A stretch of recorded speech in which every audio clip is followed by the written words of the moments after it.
Just before we get started, I'd like to talk very quickly about next week's live stream. We will be live streaming on Wednesday, the 30th of March, and it's going to be a 3-hour stream.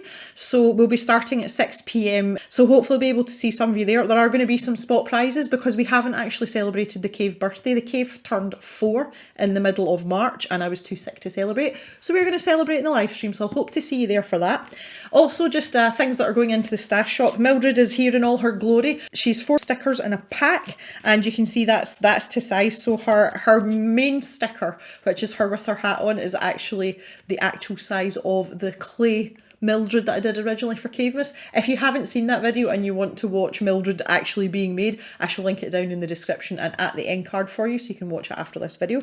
I also have these cute little Aquafine mini travel sets. So this is the Daler Rowney watercolour. When I first tried these watercolours, I was really impressed with them, especially the amount that you squeeze into a travel kit. Now I can't open this obviously because it's sealed, but it's got a thumb hole so that you can stick it on your finger while you paint, and there's actually little wells as well as these set of 10 watercolours as well, so great for painting on the go. So if you're into that kind of thing, come and check out the stash shop. Here is the address as always, and you can have a little browse for anything that might tickle your fancy.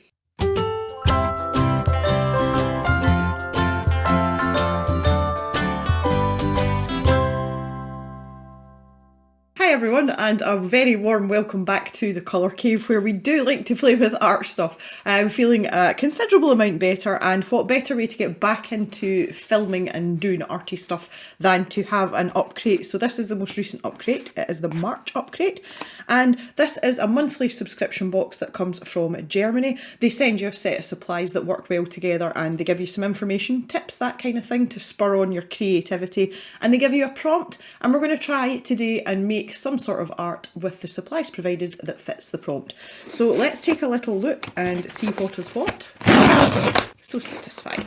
Weird supplies inside, lol, oh dear, that doesn't fill me with hope. But the first thing that I like to do is get the stuff from the bottom. We usually get a surface to draw on, and it is one of the ArtSpace sketchbooks, and that feels like quite textured paper. That actually feels quite nice for me to use graphite pencils on. I like textured paper and I love graphite, so that feels pretty nice. These little sketchbooks that they send out, they are pretty sturdy. They're stitched, so you know they'll stay together, and they're ideal for you know, like just taking in a bag with you or something like that for a little bit of impromptu artwork. Oh, there's something inside the front cover, and they're giving you a voucher as well. ArtSpace and Upcrate, from what I've gathered, they're the same company, and they're giving you 15% off everything in the shop, so you can fill up on things if you like that kind of stuff. I quite like their paper. From what I've had of it so far, it's actually it's pretty good quality, so that's good to know. In addition, here is our bottle post. So this is the magazine that comes in with the supplies every month. There's a CD on the front and it says weird monsters I've seen so far, so that might be a hint.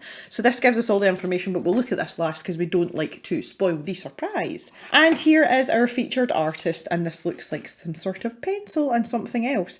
My weird art is the co-captain, which is what they call the featured artist. This is quite interesting. I like the use of texture on the paper and the fact that it's slightly abstract. I like the colours together too. Okay, so my weird art _ Yulia Orlova is a painter based in Amsterdam. Look at this. Very, very distinctive style and artwork content. So this is it's very easy to identify her work, and I'm always slightly, not jealous, but a little bit envious of people like this, because I very much don't have a set art style, and people that are very defined in their art, that makes me really happy. And her colour choices within each of these pieces are lovely as well. I like this one as well. This is really cheery. So if you want to check out more of her work, her Instagram handle, obviously, well, it's everywhere, but you can go and check her out on Instagram too. So we've got a set of stickers from the artists as well, and they always do one that includes the Upcrate logo, and I always really like them as well. These are super cute. And we've also got a HelloFresh voucher as well. Okay, so let's get on to the supplies. It's much more interesting. Weird supplies. We have a 2B graphite pencil. There is no branding on it that I can see. It's not sharpened either. What can I say? I don't need to say it because I've got a sticker for it. Moving swiftly on. Okay, we have got some Ecoline brush pens. Now, I've had these a number of times. They're actually quite nice. They're quite versatile. The brush tip on them is lovely, and this is water-based colour. There you go, lovely jubbly. Nice brush tips, quite flexible. So we've got 3 colours here which go really nicely together, and obviously that fits in with what the featured artist has done, which I like as well when we have that inspiration and they've got exactly the same tools. So that's quite nice. See, these are relatively nice pens. You can get some quite delicate washes with them as well. Oh, I've missed one. We've also got a black one as well. So that's good. We've got versatility there. Ooh, Brush X, Extinguishing Solution for Brush Pen and Ink. Upcrate edition. Oh, Brush X removes non-permanent inks on paper. Mixed media or watercolour papers are best suited. It can take a few seconds until the colour is completely erased. Brush X can be overpainted after drying. Intense colours require a second deletion process. Now that is interesting. I'm interested in what is in this. Obviously water, it doesn't actually tell you what's in it, and it is marked as being do not drink, use at your own risk. Okay, right, that's interesting. I'm going to open this up. Please don't try this yourselves if you have any sort of sensitivity. Oh, it's like a little, oh, it's like a tiny little brush. There we go.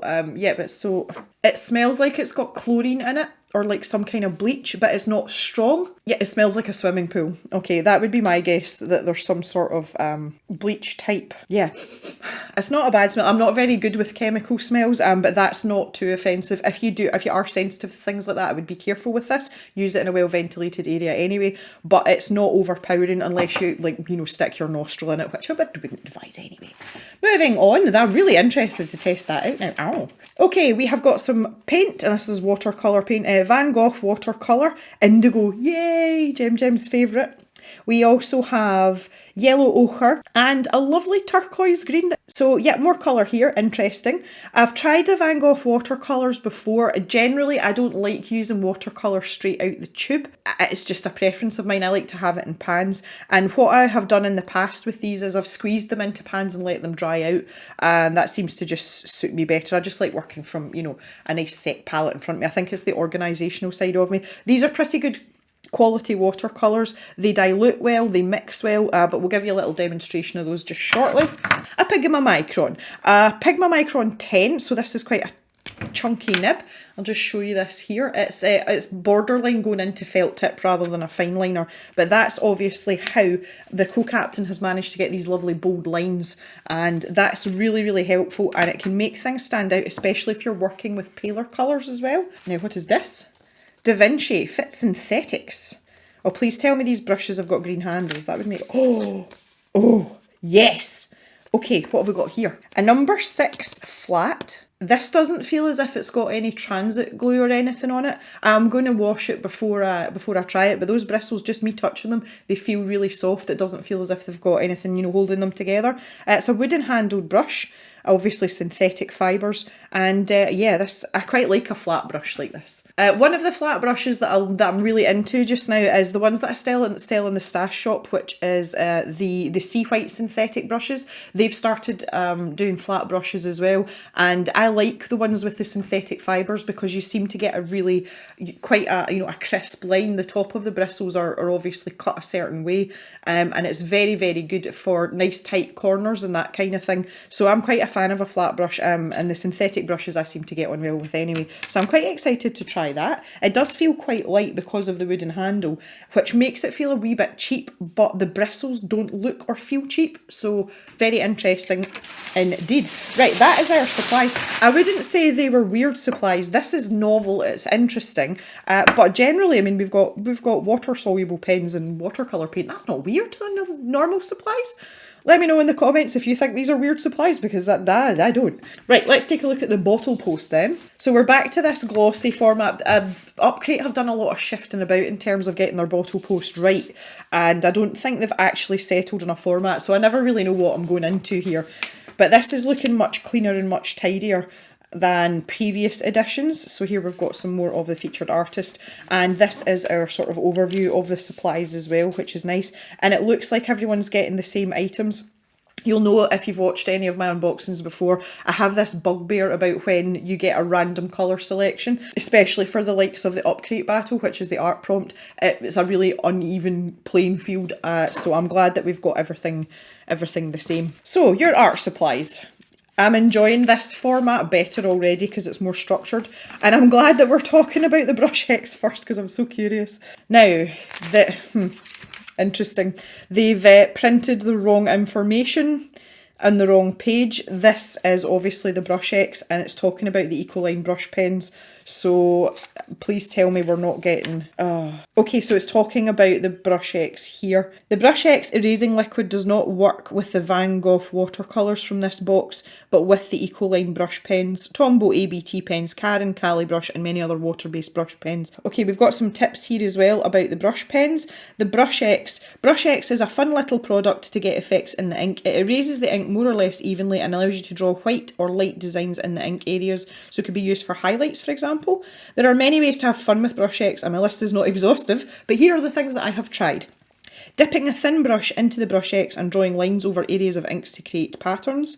Dipping a flat brush in brush X and applying to the ink to make square marks. Using on ink that has not yet dried to create a random spread. So imagine that would be like dropping water into wet watercolour and letting it sort of bloom out. That might be quite interesting too. Yeah, like here.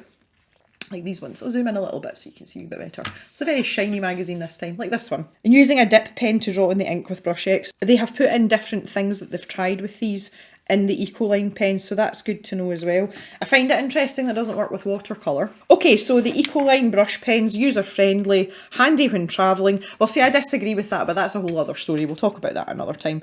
Soft brush tip is suitable for both fine lines and expressive brush strokes. I agree, as I said, the tip's very good on these.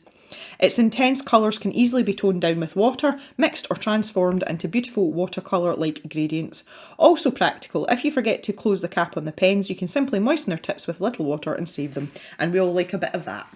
So I like the colour selection as well, we're pretty good here. So as they've been doing, they've provided the colour chart. I have to say, and we've had this debate before, it was a long time ago now, but the pastel colours don't seem to do as much. So like the pastel blue there and the pastel violet, they're just a bit too delicate. And there's nothing wrong with that, but when it comes to mixing them with water, you're basically mixing them to practically nothing. But the vibrant colours can be watered down and will give you a similar sort of delicate colour as you would get from these pastel pens if you were just using them on their own. Pigma Microns, durable fine liners whose ink is water and alcohol marker resistant. Once it's dry, you've got to leave it to dry, and doesn't bleed through the paper. Their fine tips are ideal for both technical and artistic drawings, making them faithful companions for designers, scientists, archivists, manga artists, comic artists, illustrators and hobbyists. So basically for everyone.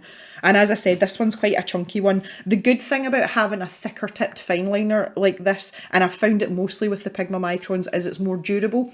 Pigma Micron do a tiny nib, and I think it's like a 0.25mm line width, so it's absolutely minuscule.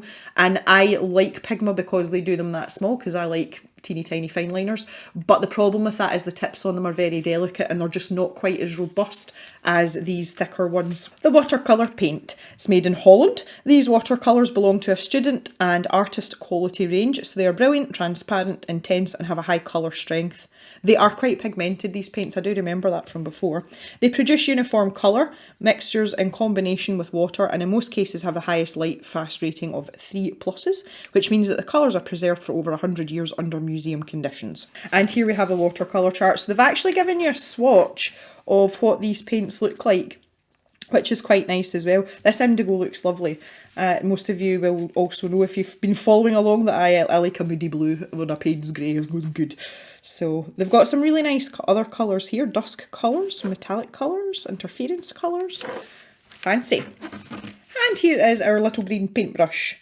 A grey supple synthetic fibre on this brush, framed in seamless aluminium ferrules and non-slip matte green handles. These brushes impress with their high quality painting behaviour. Oh, that's an interesting phrase, I like that. Painting behaviour. Interesting appearance and attractive price. The assortment of this series offers your choice of round, flat and wide brushes. Also a version with a filbert shape is available. A filbert shape, for those of you that don't know, it looks a little bit like this, but the very corners are just rounded off. So it's what I would describe as a squoval shape. It's not square and it's not oval, but that gives you a lot of room for just versatility, basically. So a filbert brush is a good choice as well. I should be able to show you one actually. Yeah, so this is a filbert brush here. We're talking about the paper here, so it is watercolour paper. A5 pad, 10 sheets of 230 GSM heavy watercolour paper. Thanks to the ring binder binding, it opens comfortably flat when drawing. Now, that's interesting. Does it though? The first page, obviously, that's a bit of a misnomer because it's got the cover on it. You can't get in there. Oh yeah, it does. Okay. Yeah, because it's got a soft cover on it, you can bend it back. Pretty flat. Now I notice it's a different texture on the front and the back. This side has the knobbly bobbly watercolour like cold press feel, and the other side is quite smooth, so I'm wondering if you can paint on both sides, so maybe we'll try that out. That might be a good idea. Okay, so the second chapter is about the co-captain, and here she is. Hello Yulia. Look at her, so vibrant and whimsical compositions, yes. And it even shows you on the map where she is. That's amazing. I love that. Okay, so here we've got a little interview with her, and this is her desk. I love it when they show people's workspaces. It makes me so happy. And here's a little selection of her work. And she's giving you a step-by-step tutorial in the magazine. So that's pretty good as well. So she's showing you her under sketch, her line work, and then the application of the colour. There is no information here. This is purely a visual thing, which I think quite a lot of creative people like. And also is the how to do video, and you can scan the QR code and that will show you the steps that she took to create this artwork that is the actual featured artwork. I always find that quite interesting to watch other people's processes as well. And on to chapter 3, from the art crew for the art crew. So this is usually the bit with hints and tips. Yes, Kritzel Pixel is a regular feature in here, and she will show us lots of different techniques with the supplies that come in the box. So if you're new to this kind of supply, you'll get a lot of help in this section. So she's put some splodges down and she's made them into things, which I just love as well. So this is using reference pictures this time. This is nice, I like this. Okay, our sailor of the month. And this is Doro. Tells you a little bit about them there and some of their artwork as well. This is really interesting. Really interesting. Excellent. Okay, La Petite Ruse. So this is Emily, and she lives in France. This is showing you a little bit about her artwork as well. Oh look! So this is kind of almost like an idea board using the supplies that we've got. This is really good for inspiration, especially if you're a little bit stuck, you don't know where you're going to go with things. And finally, there is a chapter on the upcrate battle. So these are the previous ones, I would imagine. Yeah, there we go. Love has no colour, and these are the winners. Oh, this is lovely. I really like this one as well. I really, really like that one. The use of the colours is really nice there. These are lovely. Upcrate Battle 29. What can you see? Here is a selection of entries to our Upcrate Battle. And in the next bottle post, you'll see the winners. So they're giving you the sort of sneak peek here. I loved these paints. I'm still using these Liquitex paints. I've been too tired to stand at the easel. See, trying to hold your arms up after you've been sick like that, it's really tiring. So I can only do like 5-10 minutes at a time. But I am still enjoying these paints, and I'm actually going to buy the 2 Liquitex paints. I'm going to buy more of them. Inspiration area, the world of my weird art. So this is the artists that pertain to the medium that we're using. So this is obviously some of Yulia's work. And these are amazing when you see them on canvas like that. Look how vibrant these are. Really like them. So good. Okay, little advert in the back. And when we turn over, here will be our prompt. This month's battle topic is miraculous creatures. Oh, I like that. I really, really like that. Okay, so that is what we're going to be aiming for. I quite like drawing creatures, so yay for us. That's excellent. So I'm going to tidy up the desk a bit. We'll quickly test out the supplies, and then we'll get to creating an artwork for the prompt miraculous creatures. In addition to the supplies that are provided, I've sharpened my pencil. I just have 2 pots of water here. One is for cleaning my brush in, and one is just to clean it water so that we can test this out. So as I say, I want to try both sides of the paper. So I'm going to go 1 page in, just so that we can do them side by side, and hopefully we shall get some sort of interesting result. results from that. I just wanted to show you the 2B pencil. It's just a bog standard 2B pencil, and because it's a little bit softer, we can see the texture of the paper on the rough side. But the nice thing about a 2B pencil is it's quite versatile, because we can still get quite dark areas if we layer our pencil up or if we press hard, but we've still got enough hardness that we can use it as a sketching pencil and you'll still get a fairly neat and clean line. We do have to watch for smudging though, because it is a soft pencil, it will smudge. So you can see there, just by doing that with my finger, it's yeah, it's going for it. So that's absolutely fine. It feels quite nice. It doesn't feel particularly cheap or particularly fancy. Let's just see what it's like here. Okay, this is much smoother.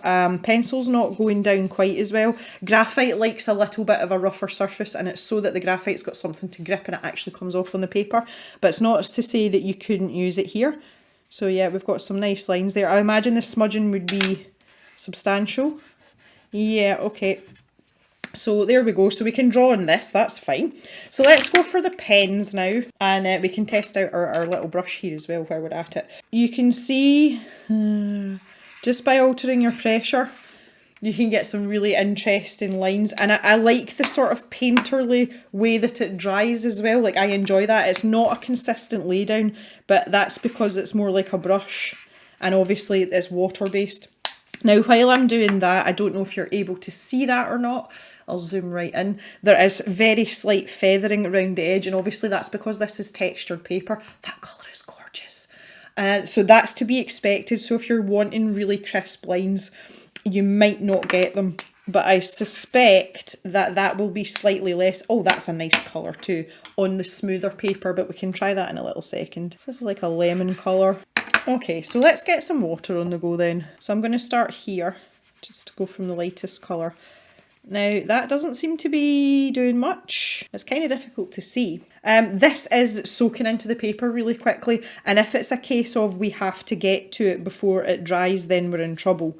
Yeah, see, that's not... Oh my. If we're going to apply to the paper and then use water, we're going to have to be very quick. So it might actually be better to put the pen onto a ceramic palette and add a drop of water. That actually might be easier. So weirdly, I seem to remember a similar prompt, and I think it was in a scroller box, and it was like mysterious creature, and I was just sort of scribbling away in my sketchbook there, and I nearly ended up drawing the same thing again. So I don't really know how I'm going to change this up. The creature is going to be different. The setting that it's going to be in. One of the things I want to try out, and I think the yellow is going to be too pale for it. I might have to try with this golden colour. This is actually yellow ochre as well. They might have given us two different colours, but yeah. Okay.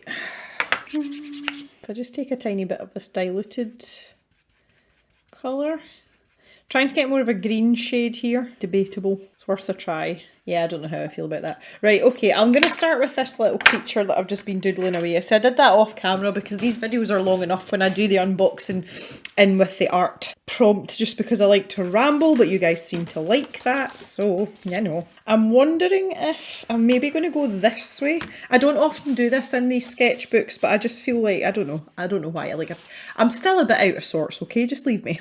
So I was thinking like a birdie type thing. Also, please excuse my nails. They're not the cleanest. What happens, I was out helping with the babies earlier, and it's kind of inevitable that you're going to get dirty nails. I have scrubbed my hands, but I've obviously not scrubbed hard enough. Anyway, so I'm thinking here, let's get head placement first. So this creature is just going to be like peeking its head over a massive pile of treasure. Ha! How's that? It is a beaked creature. You know, maybe he's like peeking over. Just trying to make sure, because I've kind of got like a 3/4 view here, so I want to make sure that's right. I think that beak might be too long, and the eyes might be almost on the side of the head. This looks like one of the plague masks. Okay. Give him a hairdo. Yeah, maybe he's got a little bit of a do going on. I do feel like this is going to be a cute creature. I don't think it's going to be... Does he have ears? I don't know. I haven't thought this through clearly. I haven't thought about colour here. Like, I haven't planned this out. Obviously, that's part of the process when I'm doing these videos. The whole point is that they're off the cuff. So I am literally just going to make this up as I go along. But I feel like he might be really soft, like downy something there. Scales and feathers. That's what I was going to say mysterious, not a miraculous creature. Get some nostrils in there. I feel like his beak's really disproportionate. I'm kind of getting vibes from, if any of you have ever seen the film Beetlejuice, when they first figure out what's going on, they pull their faces into like monster shapes. That's what that looks like. And I've decided he's not going to have ears, but he's going to have like feathered horn things, because I kind of did a bit of that before in my sketches. And so I'm thinking that, you know, we need to find out, because I was thinking about his beak, but we've got this yellow as well. But I'm getting like sunshine rays from this colour. So maybe he's a sunshine bird. You know, maybe people call on the sunshine bird. Okay, oh, this is rough. I just feel like I should have a background here, and I'm not convinced about his environment at all. I still like this idea of rays of sunshine. Maybe we could just have some clouds, because he's a bird, so chances are he can probably fly. Maybe we should just have some really light cloud going on, because then I'm thinking I can use the indigo for the sky as well. I think what I'm going to do is, first of all, I'm going to outline my bird. I'm not going to do all his details. I keep saying he's a bird. I don't think he is a bird. He's definitely got a birdie head. There's the start of his beak. And this is like his hairdo here. Okay, so I just wanted to do that part of the outline because I want to start with this indigo and do some sky background. So I think my idea might be, let's sort of make this almost like a vignette style. It'll be interesting to see how much texture I can get here. Flat brush is maybe not the best for this, but as we say here in Scotland, I'll tack it. That just means I'll get on with it. I'll do it. I'll take it. Okay, I'm just going to build up a little more indigo in these corners, or maybe I'd sort of splish splosh a bit more here and there. I'm enjoying the way that this is going down on the paper, this colour. Yeah, I like the combination of this paint with this paper. The paper does feel quite uniform in terms of texture. Like, you can really tell that it's factory manufactured watercolour paper, which obviously you would expect. I feel like this could be deeper. I feel as well though the paper is starting to buckle, and I feel as if it's starting to struggle. What you do have to remember that this is 230 GSM paper. It's not 300 GSM, which is what I would say is industry standard for watercolour paper, but there's reasons for it. This is a sketchbook. If you had 300 GSM paper, then it's going to be a pretty bulky piece of kit, and that's not ideal, because things like this are, you know, they're helpful to be able to like bundle up and take away with you. Put his eye in there. I'm going to bring them right down here. I'm going to bring them down. Then we can get his nice big smile, and yeah, he's a happy chappy. Still no idea what he is, but you know. I'm going to leave these nostrils just now. I'm not convinced about the placement of that. I'm going to have to concentrate a bit more than that. Now I'm just going to grab my brush here and grab a little bit of this yellow watered down. That off. This is looking quite vibrant so far. Okay, I'll just let that do its thing as well. Now, in terms of the clouds here, I think the blue marker, let's just look back at my swatches, the turquoise marker is here. So it's more blue than the turquoise green paint, if the name might suggest that. So I think what I'll do is I'll use some of this.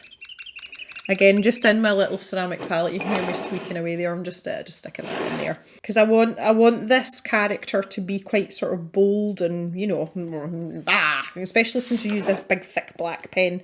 So what's going on round about, I want to kind of just like disappear into the background a wee bit. I feel like he's a Marvin. I don't know where that came from. He's a Marvin. It's definitely a Marvin. He looks like a Marvin. Going to grab some of this turquoise, and I'm feeling like his feathered bits should be this turquoisey colour to start with. The Pigma Micron's holding up beautifully here. Conveniently, this flat brush is really helping me get in the wee nooks and crannies and his feathery ear thingamabobs. So yeah, I'm thinking like sunray type motions. So let's try one here and see what happens. I'd say that works fairly well myself. I want to rescind my statement about how whiffy this stuff is. Do you know that? Because, yeah, It's pretty whiffy, not gonna lie. I don't know why it didn't bother me so much earlier. This is so easy. See on this pale yellow? This is delightful. Okay, so I want a wee bit of definition in these clouds, so I'm going to take the Ecoline marker now, and I just want to add in, because we do want a bit of shape to some of these clouds, maybe not a huge amount, but so just by keeping the marker on a point like this, you know, using it right on the very tip, getting these really fine lines, obviously not pressing hard either helps. You'll not be able to hear it on camera, but I can hear a calf bawling. Now the calves are in the shed with their mothers, and the fact that I can hear that from here is slightly concerning. Okay, happy with that. Now I'm going to go jump back to my diluted pen here. And I'm just going to accent round those areas that I've just gone in with. Now, if I happen to touch the pen, as we established earlier, it's not going to shift the pen about too much because once it's on the paper, it seems quite reluctant to move. So, not overly concerned, really. See, I don't want this to be too structured. It's just really to give a sort of background sense for our little buddy here. Now, I want to see what happens here if I put this pen on top of the paint, which is working a treat. I get a little bit of shadow colour in one side there. I know the light's behind him, but it's more for interest so that I'm not just having block colour. I'm having to watch the bleed here as well. I need to straighten up my line here as well. That's the other thing I forgot to do. So to me that makes like there. So the midline's going to be about there, which actually looks fairly accurate now that I've done it. Oh, just put my hand in the wet bit. Oh no. Yeah, right, happier with that. The ochre pen and the ochre paint are really close together. Let's put some nostrils in ink. That was a dumb idea, because now I can't put water on that. Damn it! Oh, but I can use the, I can use the brush X on that. Okay, that will put it to a pale yellow, which is fine, because the beak's going to be yellow anyway. I might have just saved myself here. Oh boy, right, I'm going to leave that just now. Oh lordy, I can't do highlights in these eyes with the brush X. Well, I can. Okay, I can. Oh lord, this is getting too complicated for my liking. So let's put this eye in first. Oh, he looks like a friendly chap now that I've put his eye in. Well, hello. Okay, that's not horrendous. It's not great, but it's not horrendous. Dries out quite quickly, that stuff. I'm going to have another pass over that just to see. I'm very aware that there's graphite under there as well, which is going to probably make it muddy. Should have thought that through a bit better, but never mind. I'm having what's the word I'm looking for? I'm having contrast issues here. Back to this. I've talked about this quite a lot, about being left with a sea of mid-tones, and that's what I'm feeling right now. And I feel as if I really have to batter on some more of this this indigo. I'm kind of going ham here, but you only live once. Is that not the way the saying goes? Yeah, see, that's what I'm talking about when it comes to indigo. I'm not scared. Look at that. Leather it on. Rah. What is that? Is that because of the brush X? I can't move that, whatever it is. Oh, that's weird. Oh, this is doing some funky stuff. Yeah, that's from the brush X, because look, it's happening at every point where... That's interesting. Can you see that? That is so clear. Okay, so there, although it doesn't work on the watercolour paint, it's actually doing the inverse. It's actually holding the pigment colour. Now, there's an interesting fact for you. So noted, noted, noted. Right, I'm going to get back to this green turquoise. I'm going to get a layer on our little dude here. I don't know why I'm being so delicate here, because I'm going to take this colour all the way up his head. Right, I think that's about as good as we're going to get. So let's grab some yellow ochre. Now, I'm going to cover this entire area first. And I'm going to try and keep it as, oh god, that's far too concentrated. I better start spreading this about. It's not going, and of course where I've used the brush X, it's going to stick. Oh lord, this is a disaster. Okay, I don't like this stuff anymore. Gem, no like it. If you're not using watercolour paint, you're just using water-soluble markers, obviously it's fine. Just in this context, it's not fine. So yeah, I wish they'd told us that. Like, I wish they'd told us that that was the way it would react with watercolour, because they obviously knew. They would have tested it out with watercolour to see if it works. So I don't know why they couldn't have just told us that. That would have been very considerate of them, you know. Right, okay, so my next dilemma is, what colour do we do these scales? I kind of want to use the indigo, and I'm going to pop it in all of these areas, and then I can pick out each individual scale, you know, do a wee bit more with it with the markers. I'm kind of feeling a bit pissy about the brush X against the watercolour now. That's really annoyed me, that mark. They're just bugging the living daylights out of me. This will look quite natural though, as if as if it's part of the nostrils, so I'm not too bothered about it on the beak, but around here, I was having fun with my indigo paint until that happened, or turquoise green.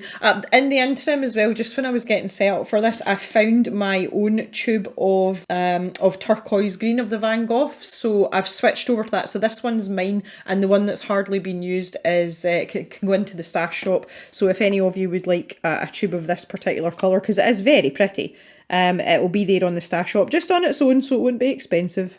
Be a little bargain for someone. Obviously I have to pay postage as well, but even it get stuck in if that's what you like. Now I'm quite tempted just to leave a bit of texture here. Oh look, he's like poking over his cloud. So what that's helping to do as well is I'm going to go over with the turquoise marker just to, you know, create a really dark shadow. But this is just helping to separate out the hair from his head or his cheek area from what's going on underneath as well. So that's pretty cool. I like that. I've decided as well I do want to bring some indigo down here. It's happening. It's going to make these bleed a little bit, but not that bothered. Okay, and while that's drying there, I don't know what's going on here now. There's bits of the paper where the paint's not taken right at the bottom. I can't even see that. Can you see that little white mark there? Doesn't matter how much I paint over it, it's not taking the paint. What is going on? Make sure everything's dry. Well, I think it's about dry as it's going to be, so, you know. Right, okay, so again, back with this marker, just under here. Okay, let's see what this ochre pens can do. I would like to be able to layer this up just on the bottom part of his beak here. Maybe bring that round to like there. We'll see how that dries. I have decided I've given myself a sort of secondary light source coming from this side, which is kind of my default direction just because I'm left-handed, and I've done that subconsciously. So just thinking about these scales, I think there's going to be minimal shadow here. And I'm just going to have to wait and see how this dries. It might be too delicate and it might not show up at all.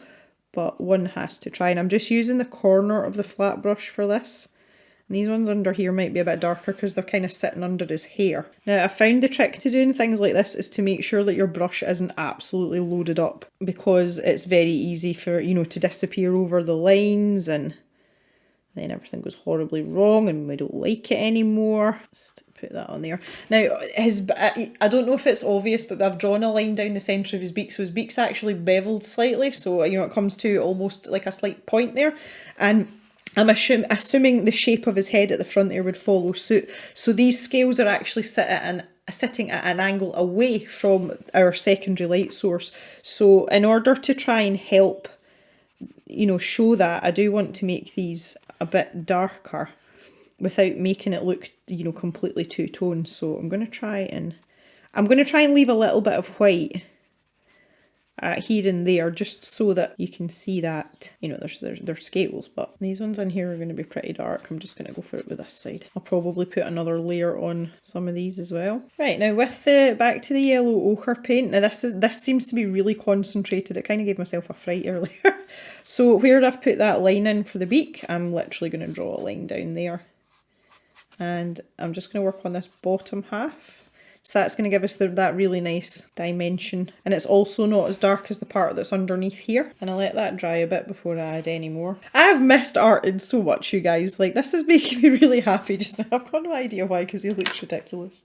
Now, I really want to know what's going to happen if I put this same blue marker over these. Yeah, that's going to be too harsh. Okay, kind of thought that would happen. I am.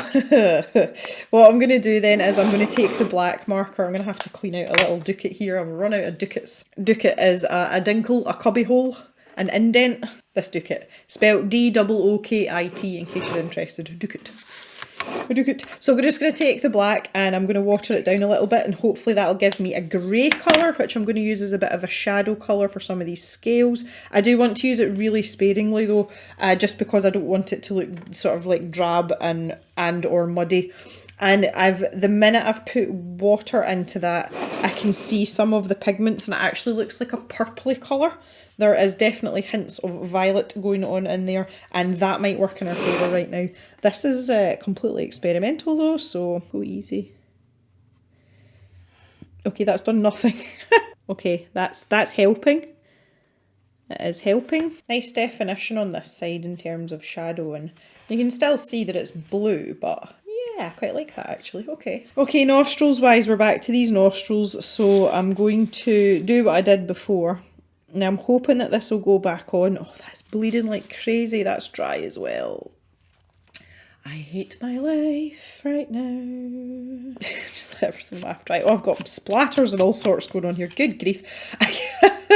Right, in terms of his hair now, I kind of just want it to fit in with everything else because I want to keep some of these paler bits, but I feel that his main part, you know, that main as in M-A-N-E, as in like a lion's mane, it seems very flat. See, especially with a flat brush as well. Whose idea was this? Come on, guys, like, whose fault? That's the one thing when you're working with a new paintbrush, you're always kind of wary about the pigment load on the brush because it's quite easy to get a bit, you know, a bit woohoo. You don't realise you're doing it, especially with synthetic brushes. Okay, he's looking a bit better here. I'll leave that to dry, and I think I'll do a wee bit of the same with the actual pen again, just round this side here, you know, really get that idea of that side's in shadow. I think that'll be pretty nice. I actually don't want to do anything else to the beak. I'm just waiting for that to dry because I'm going to take the Pigma Micron and just go round that area that's feathered, you know, because it was still a wee bit, this was a little bit of the brush X, but also the paint was still a little bit wet. But I think that's going to be fairly good, so I've just got to kind of sit and wait. And I want to keep this pale bit here because I want him to look as if this bit's paler.